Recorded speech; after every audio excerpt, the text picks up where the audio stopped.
Vamos lá, pessoal. Então, vamos começar a nossa aula. Quem estiver entrando, deixa suas dúvidas, não deixa de compartilhar o link da aula e vamos lá. A gente vai começar sobre um caso clínico, uma mulher de 60 anos, diabética, que faz uso de hipoglicemia antioral, 3 dias com tosse, febre.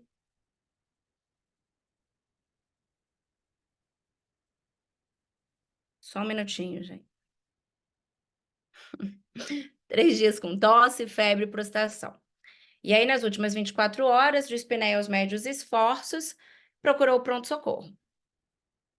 Você observa essa paciente, e essa paciente, ela tem agitação, tá lúcida, usa a musculatura abdominal para respirar, tem um tempo de enchimento de 2 segundos, está estável hemodinamicamente, levemente taquicárdica, com uma frequência de 28, saturação de 91 em ar ambiente. Crepita nas bases e não tem mais alteração. Você pede raio-x, exame laboratorial. Esse daqui é o raio-x dessa paciente. Então, acho que ninguém tem dúvida que a gente tem aqui opacidades alveolares distribuídas em ambos os campos pulmonares, por vezes coalescendo, formando áreas de consolidação, aonde a gente não tem a vista, né, derrame pleural nesse raio-x, e o coração, ele parece uma área cardíaca pouquinho no limite superior. Diante desse quadro, qual é o suporte de oxigênio que você faria para essa paciente? Veja, uma paciente agitada, com 28 de frequência respiratória, pneumonia comunitária grave, porque ela tem uma saturação limítrofe de 91%, estável hemodinamicamente. O que a gente tem de evidência hoje nesse suporte? Então, eu trouxe esse guideline para vocês agora de 2022 sobre alto fluxo, e o alto fluxo, ele é superior ao suporte de oxigênio puro na insuficiência respiratória hipoxêmica, como é o caso dessa paciente. Quando nós comparamos o alto fluxo com a VNI, nós não temos grandes diferenças. Mas veja bem, o que me faz pensar de colocar um alto fluxo nessa paciente? Agitação. Então, uma paciente agitada, possivelmente você não vai conseguir mantê-la com um suporte de ventilação não invasiva. Ou você vai precisar utilizar o suporte de ventilação não invasiva e sedá-la.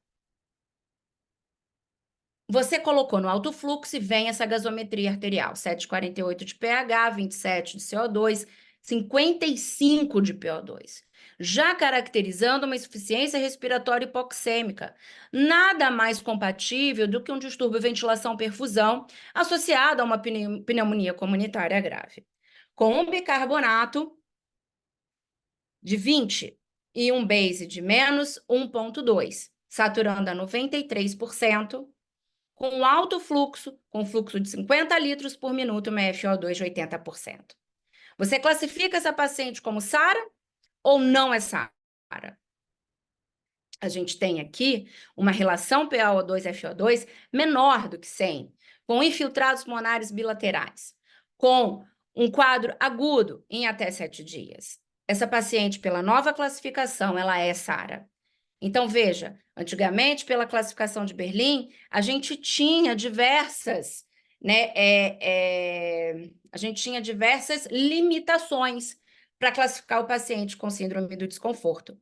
Hoje, a gente abriu o leque para esse paciente e entende que esse paciente, insuficiência respiratória, ele é uma síndrome do desconforto ou um potencial síndrome do desconforto grave. Aqui não gera dúvida que essa paciente ela cai nesse segundo grupo de uma paciente que está no alto fluxo, com um fluxo em torno de 50 litros por minuto e uma FO2 de 80%, com uma relação de 88, uma PF de 88.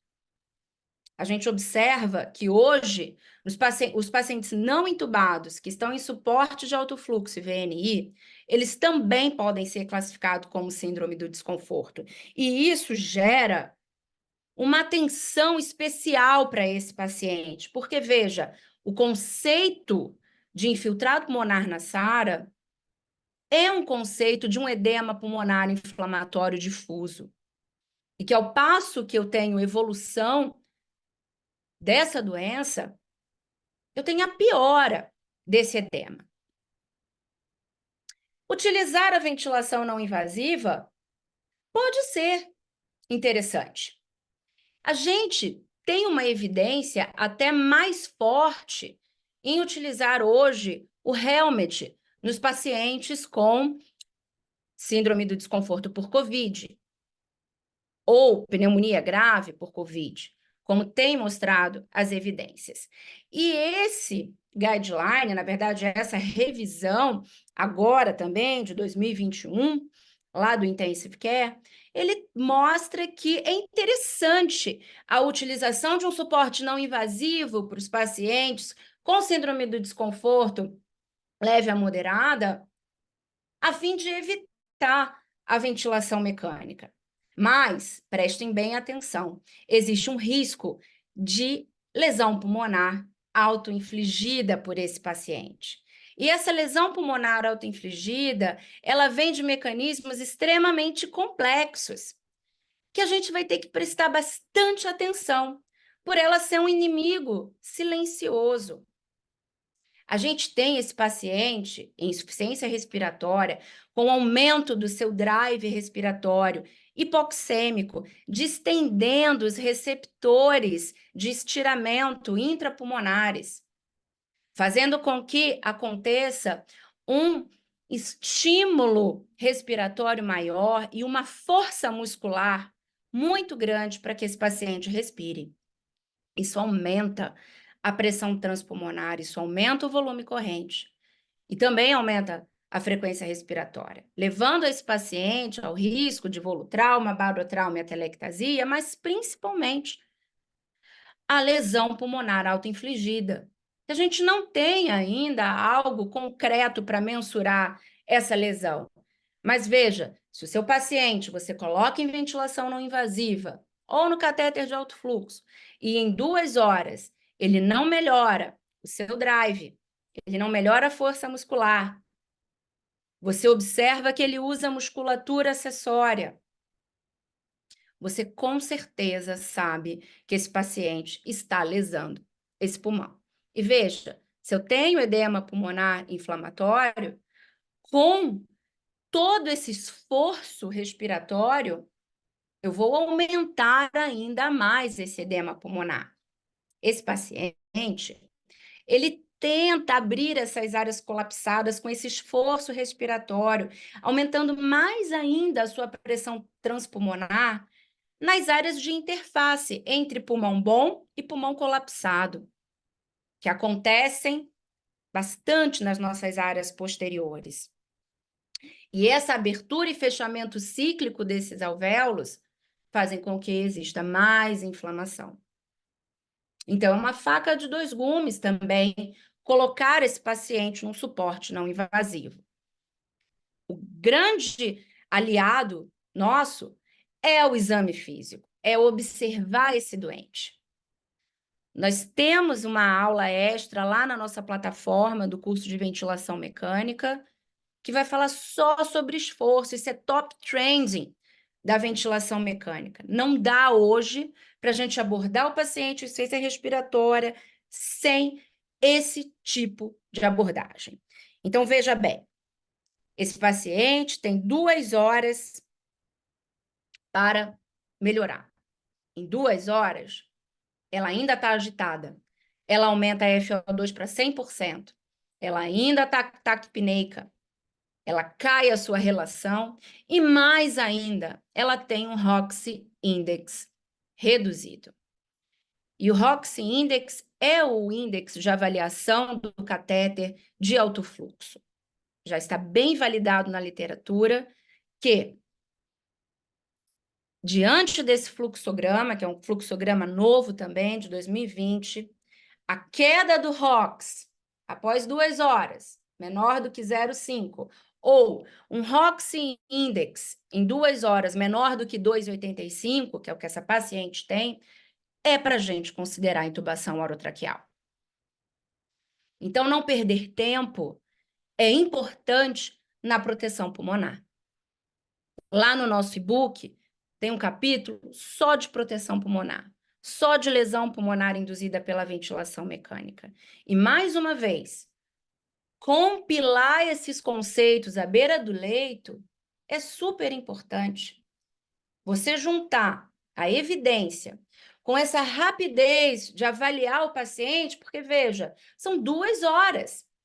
Você não pode virar as costas para esse doente. Para você entender que ele vai precisar ser entubado agora nesse momento. E ao entubar esse paciente, muita atenção. Esse paciente, ele choca durante a intubação, ele faz hipoxemia grave durante a intubação, ele pode já ter algum grau de hipertensão pulmonar durante a intubação. Então, todos esses fatores que a gente comenta exaustivamente e precisam ficar medulares em quem atende o doente grave, todos esses fatores vão estar interagindo naquele momento em que você estiver diante da cabeceira do doente, intubando esse paciente. Como intubar esse paciente? Esse é um artigo novo que foi utilizado a ketamina numa dose baixa, em torno de 1 miligrama por quilo, para que haja a dissociação e para que você consiga ventilar melhor, pré-oxigenar melhor esses doentes que vão ser intubados. A gente viu muito isso na COVID, os pacientes voavam baixo na hipoxemia ao serem intubados. E quando a gente tem mais segurança diante dessa pré-oxigenação, a gente vai ter mais sucesso, a gente vai instabilizar menos esse doente, a gente vai fazer menos hipertensão pulmonar por hipoxemia, menos vasoconstricção hipóxica. Insuficiência respiratória é igual fisiologia. Não revisar fisiologia respiratória é, em algum momento do teu doente crítico, papar mosca. Importantíssima essa revisão. Então, nesse estudo randomizado controlado, que foi feito em doentes com trauma, e veja, quem faz sala de trauma, quem faz UTI neurológica, recebe esses doentes hipoxêmicos, agitados, por vezes com crise convulsiva, é um paciente que é difícil da gente manejar a intubação. Então, eles fizeram uma sequência atrasada com a ketamina e através da dissociação, que esse paciente ele fica calmo, a gente consegue pré-oxigenar por 3 minutos e aí sim faz o bloqueio, que nesse caso foi a succinil. Esses pacientes tiveram melhores desfechos e menores complicações. Bom, e como que a gente facilita a intubação? É lógico que com expertise, com treinamento, com aulas, como vocês estão fazendo aqui, estão fazendo lá no meu curso, na mentoria. Mas utilizar o BUG, ele tem uma taxa de sucesso maior para intubação na primeira tentativa, segundo esse trabalho randomizado, e também menos complicações durante a intubação. Se tenha o BUG, dê preferência para ele. Só que também, se você não tiver, a gente também tem uma revisão sistemática que não mostrou grande diferença, comparando grupos que utilizaram o videolaringoscópio e a laringoscopia convencional. Hoje, o videolaringoscópio, ele vem se tornando o nosso padrão ouro. Tendo vídeo, é lógico que você vai usar. Não tendo, está corroborado você usar o laringoscópio convencional. Não mudou desfecho quando comparado. E se você utilizar o BUG, melhor ainda. Depois da intubação, essa paciente ela foi ventilada a volume, com volume predito de 360, frequência de 20, PIP de 8, FO2 de 100%, com fluxo de 50 e relação 1 para 1,4. Complacência de 30, uma complacência baixa, uma drive de 15 no limite, um platô de 32. Essa paciente continua com uma PF ruim. Nosso baby lung tomografado. E o que a gente tem de evidência para tirar essa paciente, resgatar essa paciente da hipoxemia grave? Sem dúvida é a posição prona.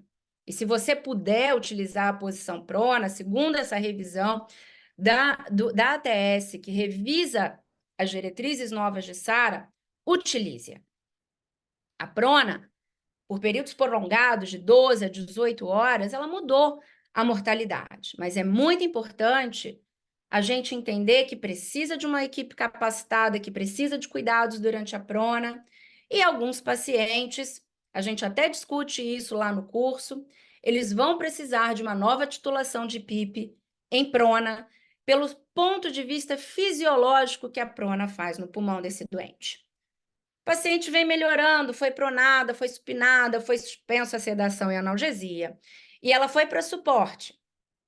Ela estava agitada em suporte, com essa pressão de 5, com um PIP de 10, fazendo um volumão de mais de 1.000 ml, FO2 de 60. O que a gente precisa avaliar hoje, diante das evidências de 2024? Não tem jeito, a gente vai precisar avaliar o drive e a gente vai precisar avaliar a força muscular que essa paciente está fazendo. Se você já olha, uma grande dica aqui, esse paciente fazendo volumes altos, impressões de suporte baixa, alguma coisa está acontecendo para que esse paciente faça um esforço maior para gerar um volume corrente maior. Então, hoje não existe pressão de suporte sem a monitorização. A gente vai fazer a monitorização da POC, que é a pressão de oclusão expiratória. Ela tem uma excelente correlação com a nossa pressão esofagiana, que é o padrão ouro para a medição dos esforços musculares. A gente vai falar muito disso no curso em 2024. Isso é novidade. E você fazendo essa pressão de oclusão durante 3 manobras, já está muito bem documentado que o melhor valor dessas manobras, multiplicado por 0,75, vai nos dar o valor da pressão muscular desse paciente. E o valor da pressão muscular adequado seria de 5 a 10 milímetros de mercúrio. Além disso, a gente avalia a driving pressure transpulmonar desse paciente em ventilação assistida. Porque, veja, se ele faz esforço e ele está fazendo um volume alto, ele pode estar hiperdistendendo alvéolo. E se ele hiperdistende alvéolo, ele está lesando o pulmão. Nós vamos fazer a pausa inspiratória de até 2 segundos. E esse valor de pausa me dá uma pressão de platô, na qual eu calculo a minha drive transpulmonar. Numa fórmula simples, através da soma da pressão de suporte que eu estou utilizando, mais a pressão de oclusão, multiplicada por 0,66. E hoje, a proposta mais atual é utilizar uma drive transpulmonar abaixo de 22. Veja bem, aqui a gente não só está considerando um pulmão em repouso, como acontece lá na ventilação controlada quando a gente faz a monitorização, e isso é uma tecla que eu bato muito para os meus alunos. Não existe ventilação mecânica sem monitorização. E agora a gente vai mais além. Não existe ventilação em pressão de suporte sem monitorização. Então, analisando esse contexto dessa paciente, eu tenho uma P01 aumentada de 5,1. O normal é de 1,5 a 2,5, 3,5 em algumas séries. Uma pressão de oclusão normal, que ela vai até 15, de 5 a 15. Uma pressão muscular normal, que ela vai de 5 a 10, um pouquinho aumentada. E uma drive transpulmonar de 15. O que me mostra aqui? É esforço muscular excessivo que essa paciente está fazendo? Não. É um drive neural alterado. E o que atua no meu drive? Principalmente o CO2, o pH, a complacência pulmonar. Então, complacências reduzidas, estira receptores de estiramento no pulmão, ativa o drive. Mas também questões sistêmicas, como inflamação, febre, dor, delírio, privação de sono. Qual é o paciente que a gente tira a sedação, tira a analgesia e começa a fazer isso na prótese com uma P01 de 5,1? Essa paciente precisa ser analgesiada corretamente. Essa é uma proposta bem atual do Anesthesiology de 2023, resumindo tudo que eu falei aqui para vocês, para a gente avaliar os esforços musculares e correlacioná-los com a nossa drive transpulmonar. Isso merece uma aula inteira. Por isso que a gente atualiza a nossa plataforma de ventilação mecânica todos os anos. E isso eu quero que vocês comecem a difundir essa informação na UTI de vocês, no serviço de vocês, porque já está ficando cada vez mais bem estabelecido que o paciente em assistida precisa ser monitorizado, senão a gente está lesando o pulmão. Era isso que eu queria passar para vocês. Eu vou abrir para dúvidas, a gente ainda tem alguns minutos e, logicamente, convidá-los a conhecer o curso Ventilação Mecânica Definitiva, que eu atualizo todos os anos numa plataforma vitalícia para os nossos alunos, aonde todos os anos são acrescentados novas aulas, novas evidências, atualização no e-book, atualização no nosso grupo de WhatsApp, conversas, tira dúvida no nosso grupo de WhatsApp e, principalmente, guiá-los nesse passo a passo ao ponto de compilar uma informação do ponto de vista científico, como aplicá-la à beira-leito. Eu vou deixar aqui o endereço do nosso site e, como vocês sabem, a gente tem uma surpresa ao final da aula, e essa surpresa é um desconto para vocês que me acompanham, que estão aqui, que pedem por conteúdo. A gente tem um desconto hoje, que é por tempo limitado, de R$ 1.000 nesse curso, e um desconto maior ainda para quem é residente, para quem é estudante. Porque eu entendo que, através do conhecimento, a gente vai mudar o desfecho dos nossos doentes. Então, temos uma dúvida aqui. Obrigada, Lilian, obrigada pelo elogio. Ela tem uma dúvida quanto à medida da drive transpulmonar. A gente utiliza a pausa inspiratória. A gente está aqui, eu vou tentar voltar nos meus slides.